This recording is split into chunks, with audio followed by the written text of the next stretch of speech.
जय भीम नवबुद्धाय साथियों, आप सभी का स्वागत है चक्रवर्ती यूट्यूब चैनल पर, जिसके माध्यम से आप देख रहे हैं भारत के बौद्ध धर्म की कहानियां। साथियों, भारत में बौद्ध धर्म के धरोहर की बहुत सारी श्रृंखलाएं हमें देखने के लिए मिलती है, लेकिन आज के इस वीडियो में हम जानकारी लेने वाले हैं भारत के एक ऐसे महान चक्रवर्ती के बारे में जिसके बारे में बहुत कम बातें बताई जाती है। साथियों, हम बात कर रहे हैं चक्रवर्ती सम्राट अशोक की, जिनका साम्राज्य ईस्वीसन पूर्व तीसरी शताब्दी में लगभग एक महत्वपूर्ण और सबसे बड़ा साम्राज्य के रूप में उसे देखा जाता है। तो साथियों, जानते हैं उसके बारे में, कुछ तथ्यों के बारे में। आखिर चक्रवर्ती सम्राट अशोक का शासन किस तरीके का था। शुरुआत करने से पहले साथियों, चक्रवर्ती सम्राट अशोक के बारे में अगर आप कुछ जानते नहीं हैं या आप कुछ जानते हो तो कई सारी घटनाएं हैं, उस घटनाओं के बारे में भी हम बात करना जरूर चाहेंगे, क्योंकि चक्रवर्ती सम्राट अशोक के बारे में कुछ कहानियां लिखी हुई है। जैसे कि दीपवंश, महावंश ग्रंथों में भी कुछ बातें लिखी हुई है, जैसे बौद्ध साहित्य में चक्रवर्ती सम्राट अशोक के बारे में बात लिखी है, और कई सारे अन्य लोगों ने चक्रवर्ती सम्राट अशोक के बारे में जरूर लिखा है। लेकिन वास्तविकता इतिहास क्या है, ये आज के इस वीडियो में हम जानने का प्रयास करते हैं।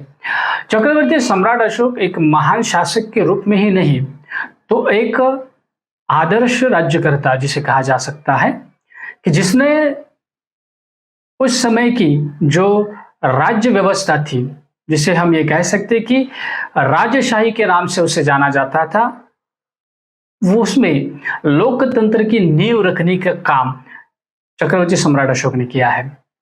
अगर ये मैं कहूं कि भारतीय संविधान का मूलाधार ये चक्रवर्ती सम्राट अशोक का शासन काल है, तो ये अतिशयोक्ति नहीं होनी चाहिए, क्योंकि आज हमारे भारत में जितने सारे संविधान के आर्टिकल्स है या संविधान के जितने सारे मूलभूत अधिकारों और जिसके बारे में बात की हुई है, ये सभी हमें चक्रवर्ती सम्राट अशोक के शासन काल में देखने के लिए मिलते हैं।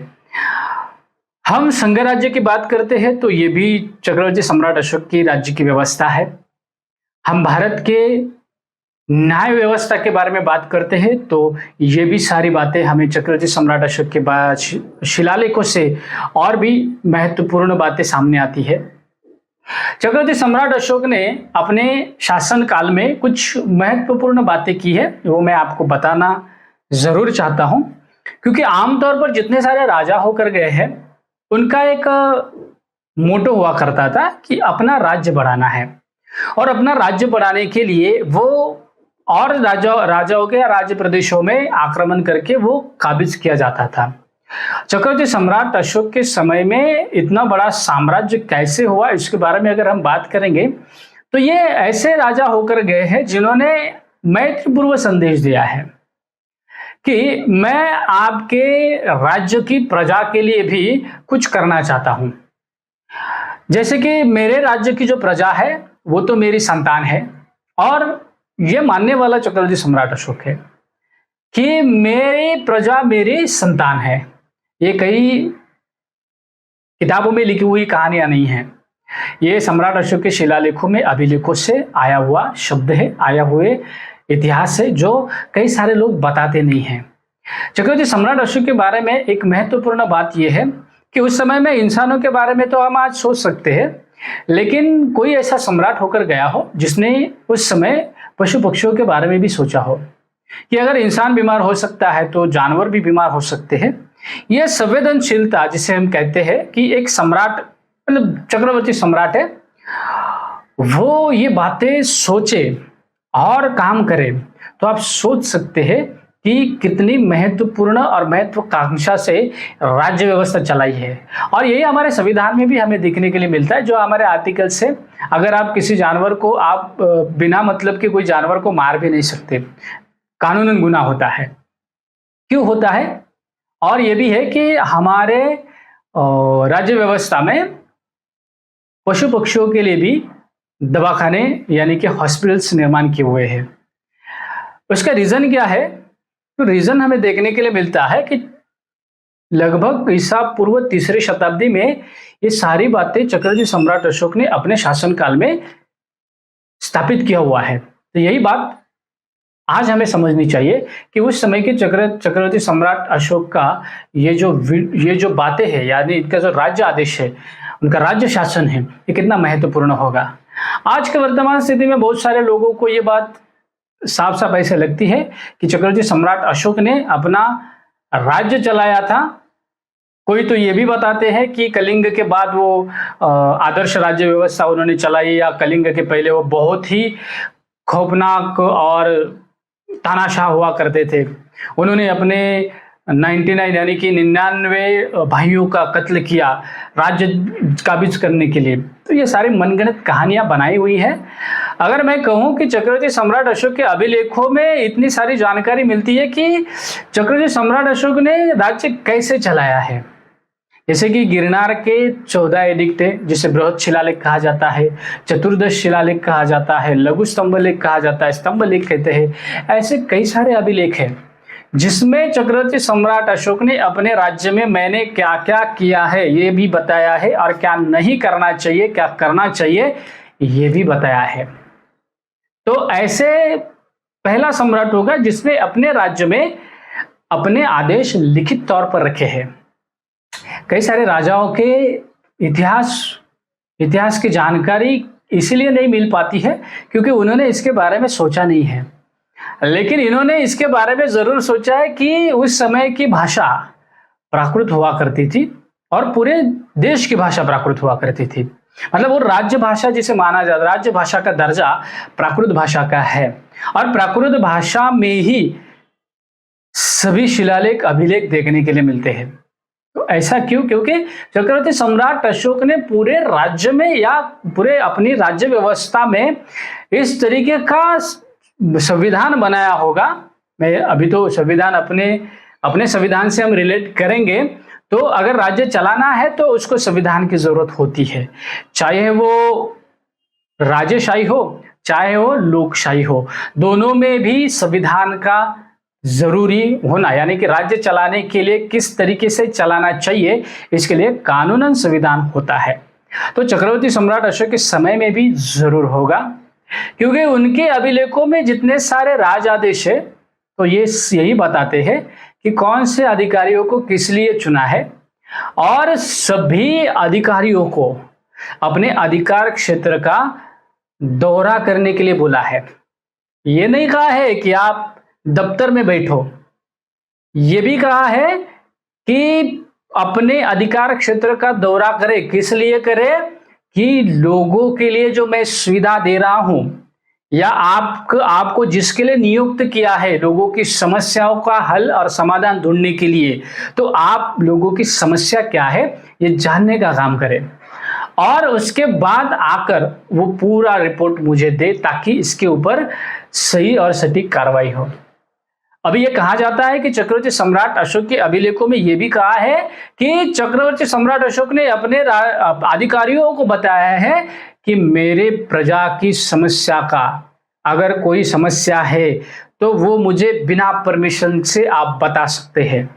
चाहे मैं शयन कक्ष में सो गया हो, चाहे मैं खाना खा रहा हो, चाहे मैं कहीं पर हो, मेरी प्रजा की समस्या मुझ तक पहुंचनी चाहिए, ये बताने वाला ऐसा राजा होकर गया है कि बता नहीं सकते। और ऐसे सम्राट को भारत भूल गया है, ये भारत का दुर्भाग्य है। इसीलिए कहते हैं ना कि विश्व रत्न डॉक्टर बाबा साहब अम्बेडकर ने ये कहा था कि जो कौम अपना इतिहास भूलती है और कौम अपना इतिहास बनाती नहीं है, और भारत का कुछ ऐसा ही हुआ है। भारत उलझा पड़ा है धार्मिक संप्रदायों के विवादों पर, और इसमें अपना इतिहास भूला है। अगर वो इतिहास याद रखता तो ये भी तय था कि भारत एक आर्थिक महासत्ता के रूप में कब का देश में, विदेशों में या पूरे विश्व में आगे रहता, लेकिन भूल गया है जो अपना इतिहास, वो इतिहास कैसे बनाएगा। कहा जाता है कि चक्रवर्ती सम्राट अशोक के समय में दुनिया की 33 यानी 33% मार्केट, दुनिया का 33% मार्केट भारत ने कब्जा किया था। आप सोच सकते हैं कि 100% में से 33% जिसने अपने बलबूते पर, और वो भी भारत उस समय में कृषि प्रधान हुआ करता था, किसानों का भारत, हम आज भी कहते हैं कि हमारा भारत कृषि प्रधान देश है, लेकिन वो कृषि प्रधान बनाया किसने, ये मात्र कोई बताता नहीं है। मैं ये जरूर बताऊंगा कि इसमें भी चक्रवर्ती सम्राट अशोक के शासन काल में निर्माण किए हुए राज्य व्यवस्था का परिणाम है। भारत उसी समय आर्थिक महासत्ता इसलिए था, वो भी किसानों की वजह से, वो भी कृषि प्रधान देश होने की वजह से।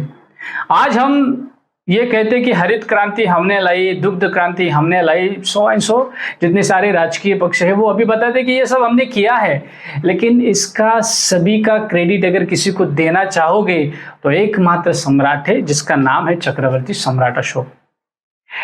जब मैं उनके अभिलेखों को पढ़ने के बाद आपको पता चलेगा कि इन अभिलेखों में जिस तरीके से लिखा है, आज हम रास्ते से निकलते हैं ना तो इतनी सारी धूप होती है, ना रास्ते में पानी की व्यवस्था है, ना शौचालय की व्यवस्था है, ना विश्राम गृह की व्यवस्था है। आज हम मांग करते हैं कि अगर हम रास्ता बनाते हैं तो उसके टोल लगाते हैं, टोल प्लाजा लगाते हैं, तो टोल प्लाजा के नजदीक में हमें वॉशरूम की आवश्यकता होती है, एक विश्राम गृह की जरूरी होनी चाहिए, पानी की व्यवस्था की जरूरत होती है। लेकिन आज तक भारत में ये हुआ नहीं है। लेकिन 2500 साल पहले हम ये कहते हैं कि चक्रवर्ती सम्राट अशोक के समय, ईसा पूर्व 3री शताब्दी में, वो अपने अभिलेखों में लिखते हैं कि मैंने रास्ते में जो जाने वाले हमारे यात्री हैं उनके लिए कुएं का निर्माण किया है, पानी के लिए कुएं का निर्माण किया है। रस्से के दुथर यानी कि रस्से के दोनों बाजू से ही झाड़ों का निर्माण किया ताकि जाने वाले लोगों को उस समय वृक्ष की छाया मिले, पानी की व्यवस्था हो, विश्राम गृह की व्यवस्था हो। ये सारी बातें मैंने मेरे राज्य में किया हुआ है। ये अभिलेख बताते हैं, कोई किताब नहीं बताता, ये अभिलेख बताता है, वो भी उनके समय में। इसलिए शिलालेखों के ये कहा जाता है। आप ये समझ सकते हैं कि अपने राज्य में लोगों के लिए जो काम किया है वो चक्रवर्ती सम्राट अशोक के बारे में बहुत कम जानकारी लोगों को है। हम वीडियो की शुरुआत जैसे करेंगे उसमें आपको चक्रवर्ती सम्राट अशोक के बारे में कई सारी जानकारी देंगे, कई सारी बातें बताएंगे। आप भी चक्रवर्ती यूट्यूब चैनल को फॉलो जरूर कर लीजिए, उसको सब्सक्राइब जरूर कर लीजिए, और हम आपको ये जानकारी जरूर देंगे चक्रवर्ती सम्राट अशोक के समय में कौन कौन से अभिलेखों में क्या क्या बारे में बताया है।